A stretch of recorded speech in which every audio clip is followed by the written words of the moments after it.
I tell people, you know at this point who I am and what I speak about. Just don't invite me. If this is going to cause you a problem or an issue, then don't invite me, and I'm okay with that.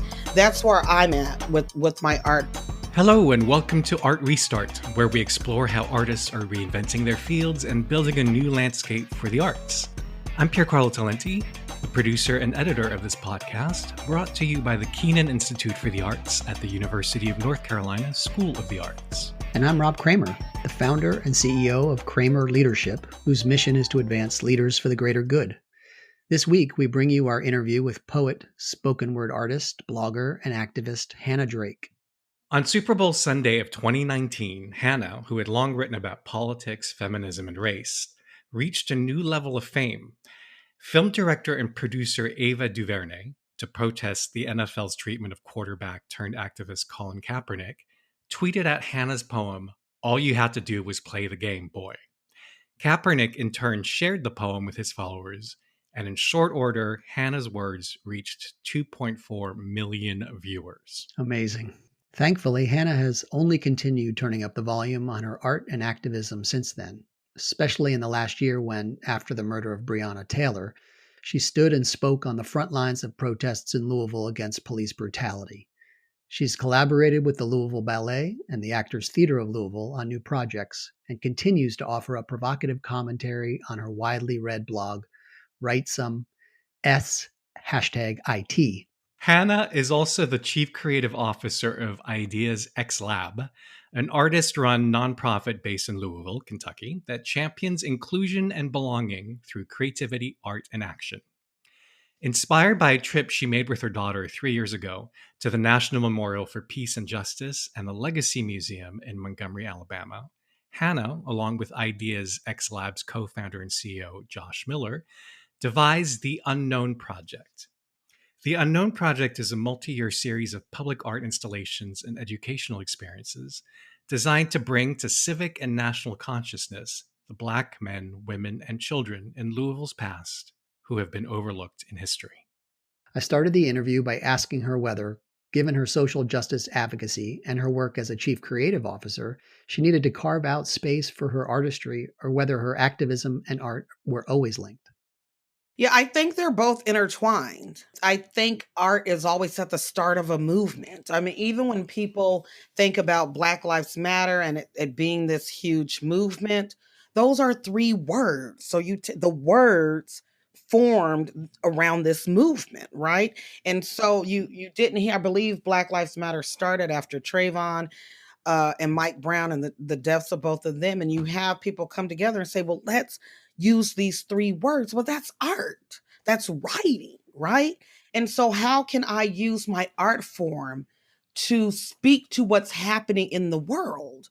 And so I've partnered with the Louisville Ballet. I've partnered with an orchestra. How do we use these tools of art that we have to tell this story? I remember, and this is before Breonna Taylor, I remember the Louisville Ballet invited me to read poetry with them. And I thought, okay, this will be interesting because the Louisville Ballet is predominantly white and the audience is predominantly white. And I thought, you want me to come? Okay. And so I said, well, what is it that you want me to write about? What is this? And I thought, well, okay, this felt like roses and daisies and fun times. And then I thought it was going to be something. Right, because that's all you write about. Right. Clearly, they'd read your work. Literally, yes, they were very aware of your work. And they said, we would like for you to write about social justice in any way that you want to write about it. And I said, oh, okay, that's interesting. And in the ballet, and to this day, this was about 3 years ago, but to this, and I've partnered with them a lot more, but to this day, there's only one Black ballet dancer in the Louisville company, right? And this particular ballet dancer, his name is Brandon Ragland, he was the choreographer for this piece. And so he couldn't be in the dance. And so I wrote a poem about my son being killed. And I never said who killed him, this that he was murdered. And how do I go on as a mother? And how do we start telling these stories? And in the piece, they had a young man who was white, a beautiful ballet dancer, play my son. And I'm telling this story and you see him dancing, a phenomenal, phenomenal dancer. And me telling this story about my son that's been killed, coupled with this dancer, this white male dancer, it transcended so much in that space. We performed it 5 nights in a row, and they said for the history of the company and them doing this choreographer showcase, we were the only people to get a standing ovation every single night. But I think what made it so powerful, especially for this audience, is that many of them are so far removed from Breonna Taylor or Ahmaud Arbery or George Floyd. They exist in a world that just doesn't happen. They cannot be concerned about Breonna Taylor. You know, Louisville is very divided and there's this veil between us. And using this art in this space at the Louisville Ballet, and to have this white male dancer coupled with me broke down that veil. And immediately they just saw a mother and a son. And because he was white, they could see him as their son. And then they got it.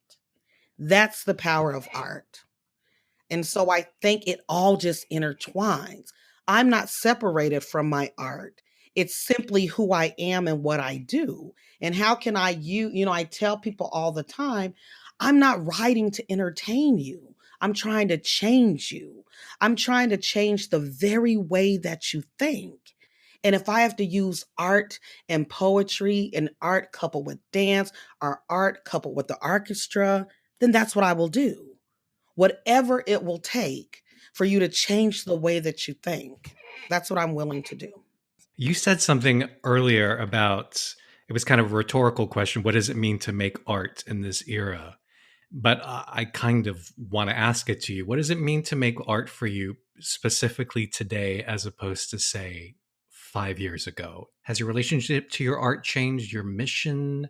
Can you talk about that? I think my mission hasn't changed. I've always written about social justice issues. And I used to wonder, like, why, God, is this my assignment? Like, why didn't you just let me write about love all the time or something? Like, why, why am I the one that has to write about these things? But I believe I'm here for such a time as this. I feel like Dr. King said, there's this fierce urgency of now. So my work hasn't necessarily changed outside of the fact that now I have nothing to lose. And now, after we have witnessed George Floyd and Ahmaud Arbery and Breonna Taylor, at what point as artists will we just stand up and speak the truth? I tell people all the time, I know as an artist. So you think about, as an artist, I might lose funding. I might not get invited back to the ballet. If I say this, they're never going to invite me back to speak again. Or, I might not get the grant if I'm saying this. But at what point will we stand up and just not be afraid? And on the flip side of that, at what point will people that fund artists and people that provide the grants know that it's okay to fund someone that is going to speak the truth? That artists shouldn't live in this constant state of fear that they might lose out because they're speaking the truth. That is what will change the world. And art is always at the forefront of a movement. Are we at that point then, that when funders will not be afraid and artists will not be afraid? No. Are we there yet? No. We're not at that point. But I've drawn a line in the sand. So I tell people, at this point who I am and what I speak about, just don't invite me. If this is going to cause you a problem or an issue, then don't invite me. And I'm okay with that. That's where I'm at with my art. But, we are slowly getting there, as we saw what happened last year. And funders are understanding that you need artists that are going to speak truth to power. You need artists that are going to put this out in the world so that the world can change. And it's often music, it's dance, it's poetry, it's paintings, it's all the things art that tell people what to think and feel and what to do and how to move throughout the world. Art is doing that. That reminds me of a recent tweet you wrote that said, in which you wrote, "The city has caused me immense trauma. Yeah. The city tear gassed me. The city pulled guns on my partner. And still I work to do something historical to impact Louisville."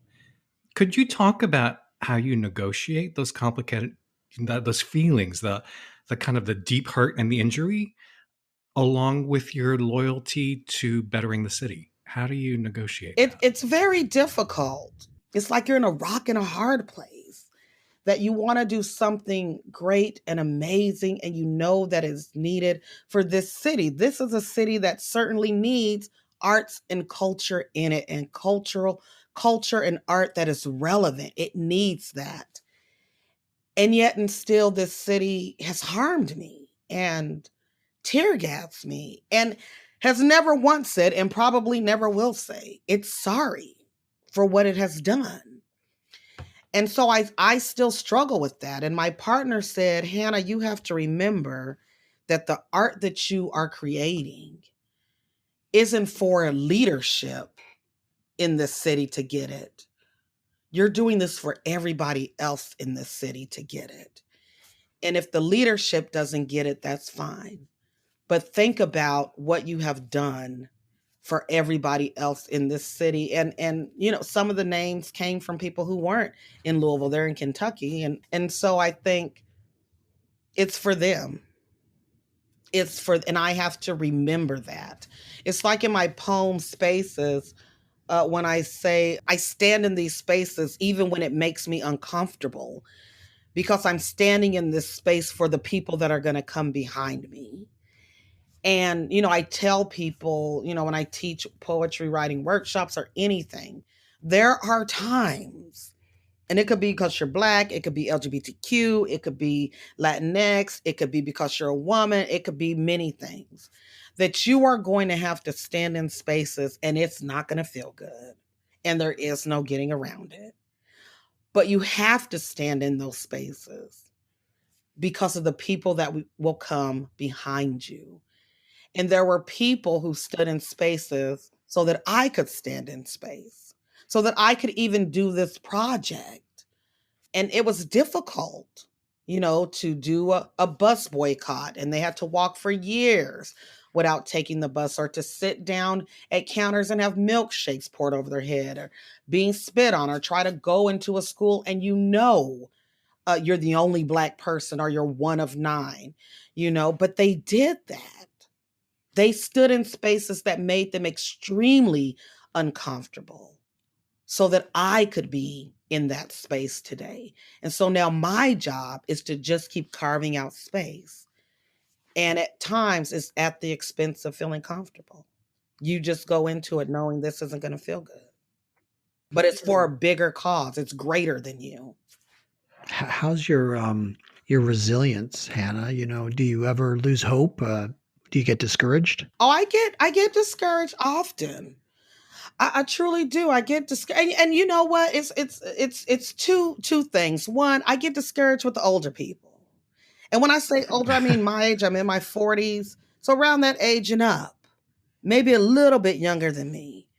But the young people, I see so much hope and so much promise.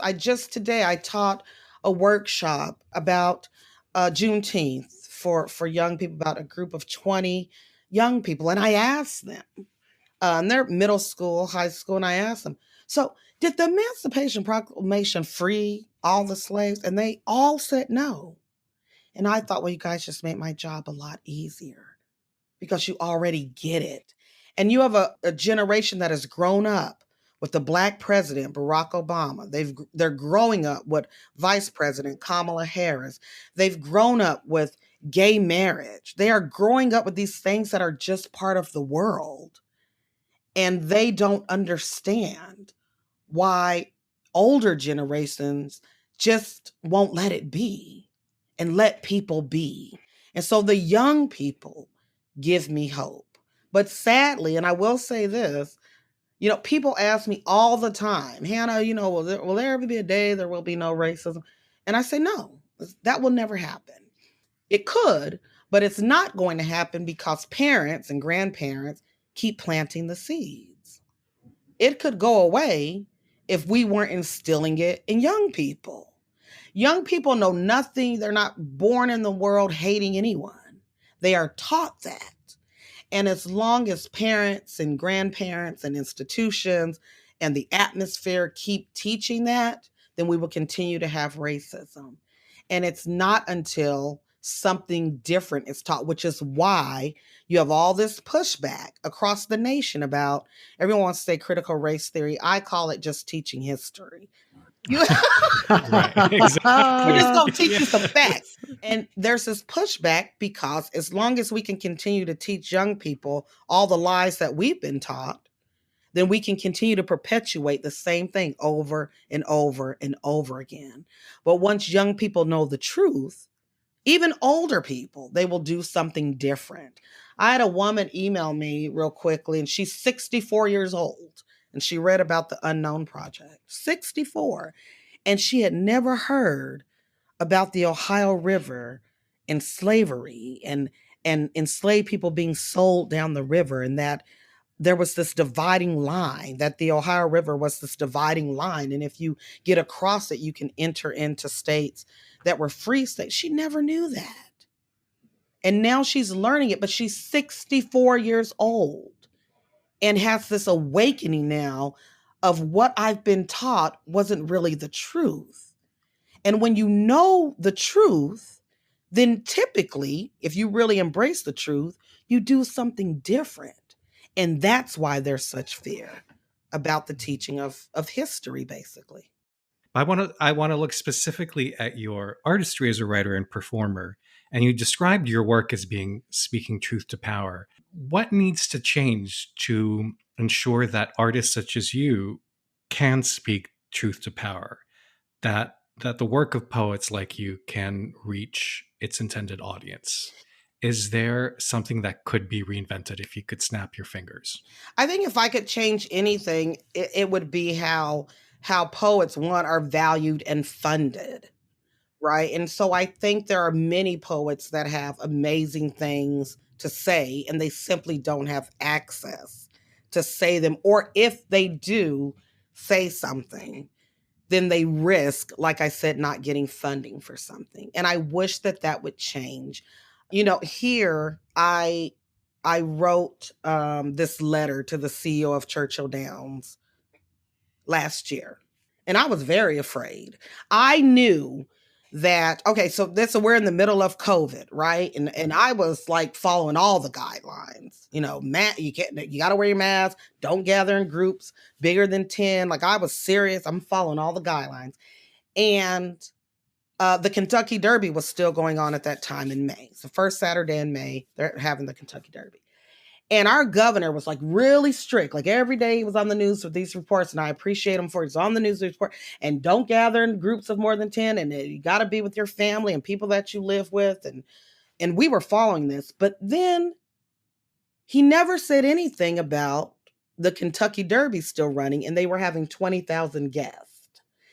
And that could be guests from all over the world. And I knew instantly, okay, then Churchill Downs has the power in the state of Kentucky, because not even the governor, who has told us, his constituents, that we can't gather in groups of 10, he's allowing them to gather and have 20,000 people. And so I said, I need to talk about this, and I'm going to address this letter to the CEO of Churchill Downs. And they moved the Derby to September, and they decided to run it without the 20,000 people, but they were still going to have guests and things, because, these are highfalutin people, blah, blah. They're still going to have guests. So I wrote this letter, and I was afraid. I was so afraid, because it was obvious that this institution and this man has all the power in Kentucky. But I had to write the letter afraid. Well, little did I know, NPR picked up the letter and it went viral on Kentucky Derby, on the day of the Derby. And it went around the world. And everybody started calling me about this letter. And lo and behold, as time went on, people started approaching me, telling me, thank you for writing that letter, because I've been trying to talk about Black jockeys, the history of the Kentucky Derby, and Black jockeys, the history of Kentucky Derby and slavery, and they always ignored me. And since you wrote that letter, they have reached out to me and contacted me. And people started contacting me all over about Churchill Downs now reaching out to them. And I believe now at the Kentucky Derby Museum, there's this display, someone told me it's as soon as you walk in, of the Black jockeys that were essentially, here we go back to the Unknown Project, unknown, kind of erased and hidden. People kind of talked about it, we knew, but it was, Churchill Downs didn't put it to the forefront. It was kind of hidden. Like it was this dirty little secret that Black people really were winning the Kentucky Derby. And in fact, the first person to win the Kentucky Derby was a Black jockey. So this history was kind of just hidden. And so I had to write that afraid. And I had to write that at the expense of losing out. Because clearly, I'm sure this man is connected to a lot of people in this state. But I had to do it afraid. And I had to do it at the expense of losing. I would hope what would change is that poets that come after me, writers that come after me, can speak the truth, and it's not at the expense of losing anything, but understanding that that is simply our job. Our job is to hold people, organizations, institutions accountable. And that should be okay. And it should not be, well, if you talk about this particular institution, then we are going to remove your funding, or we will blackball you where you won't be invited to speak at this or that or the other thing. That should not be the case. At some point, funders need to stand with artists and have the courage to say, we are going to support this artist because this artist is doing something to try to change the world. And that's what I'm trying to do.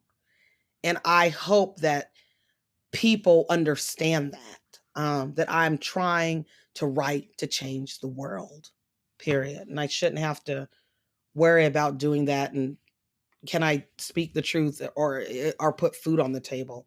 That shouldn't be the argument. I should be able to do both. On one of your bio pages, I forget in which site, you're in a lot of places, Hannah. After the list of your many titles, you write, still growing. How do you think you're growing this year? And how do you think you want to grow over the next few years? I think every day I'm still learning something. Every day I'm still challenging myself to learn. It's the same things that I challenge everybody else to do. Like every day should be a day that you learn something new about yourself, about others, about your community, about history. Every day I'm trying to do that. I'm a firm believer the day you stop learning, it's the day you die. The problem in this world is many people think, I know all the information. You can't tell me anything else. I read it in a tweet, so I have all the knowledge. Instead of listening, it's okay to stop and listen to others who may have a different perspective and say, I never thought about that. Even now doing the Unknown Project, I'll say this quickly, doing the Unknown Project, and we have all these footprints, leading up to the Unknown Project and on the path. And I started getting emails and photos from Jewish people. And they said, my goodness, this project reminds me of this. And they started showing me these, I can't remember where it was, but it's these bronze shoes of different sizes of people that died in the Holocaust. I didn't know about this.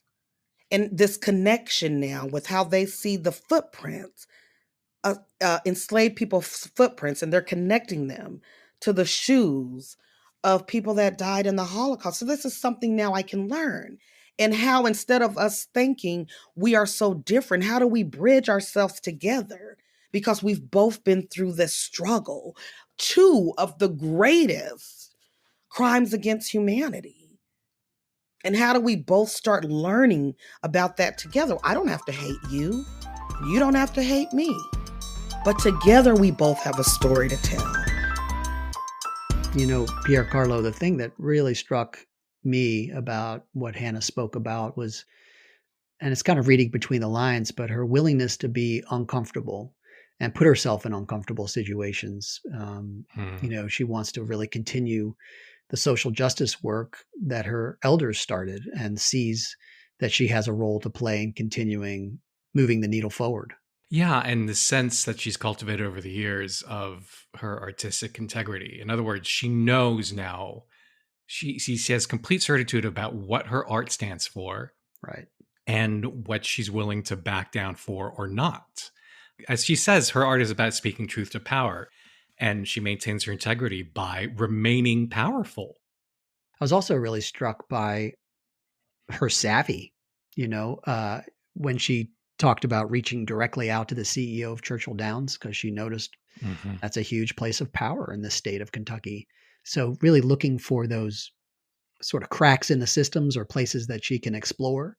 And she just, man, goes right Hmm. for it. I really appreciated her sense of energy and willingness to move forward on those things. And commitment to bettering her community, to her hometown. I think the Unknown Project is going to be a real boon for the entire city of Louisville. Oh, it's going to be really exciting to see how it unfolds over the next couple of years. Hmm. If you'd like to learn more about Hannah, please visit uncsa.edu/art restart. If you enjoyed this episode, please be sure to subscribe. And if you are so moved, we'd be delighted if you'd leave us a rating. If you know an artist like Anna who's reinventing her field in your community, someone that we may not know about yet, please alert us. You can find me on both Instagram and Twitter at PC Talenti. Our theme music is by Shanghai Restoration Project. I'm Pier Carlo Talenti. And I'm Rob Kramer. Thanks for listening.